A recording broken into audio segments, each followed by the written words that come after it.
सारे नेता सस्पेंड, हाँ मैं भी सस्पेंड हो चुके हैं सुबह से।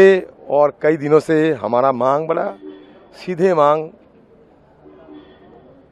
कि एक तो ये कि हमारे जितने एमपीज को निलंबित किए गए उनको बहाली हो, और सदन में आकर हमारे गृह मंत्री एक बयान दे।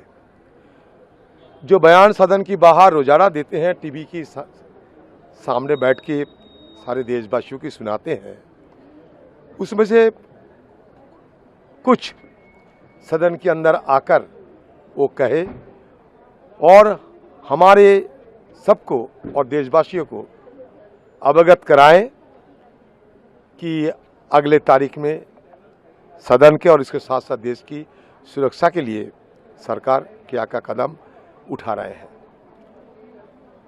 बीच में मैं ये भी सलाह दिए थे कि राजनाथ सिंह जी डिप्टी लीडर है सदन की, अगर हो सके सारा विपक्ष नेताओं को बुला के आम सहमति बना के ये सदन चलाने की कोशिश करें।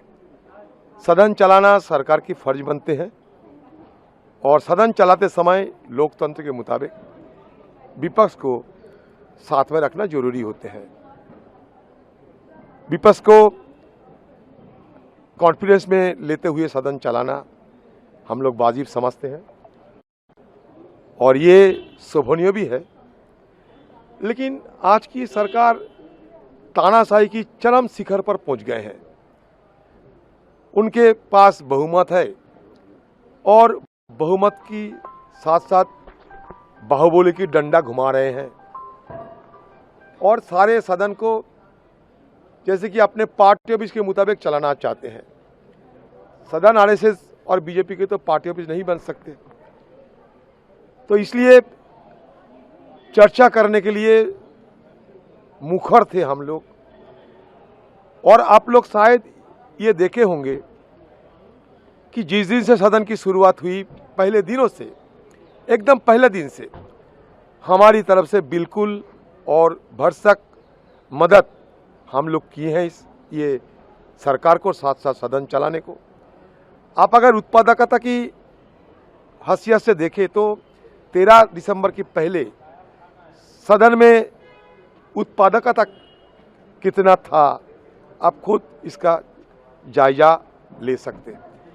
लेकिन यहाँ लगता है कि टीवी में बोलना, बाहर बोलना, ये सरकार को और सत्तारूढ़ पार्टी के लोगों को, चाहे वो पीएम हो, एचएम हो, जो भी हो, उनको आसान लगते हैं, सहज लगते हैं, लेकिन सदन में आकर खड़े होकर कुछ बोलने में वो डरते हैं।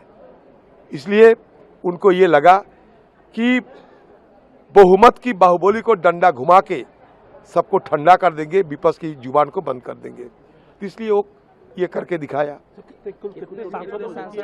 वो गिनती में आते नहीं, बहुत सारे, सभी मान लो कि विपक्ष में और कुछ बचे हुए मुझे लगता नहीं।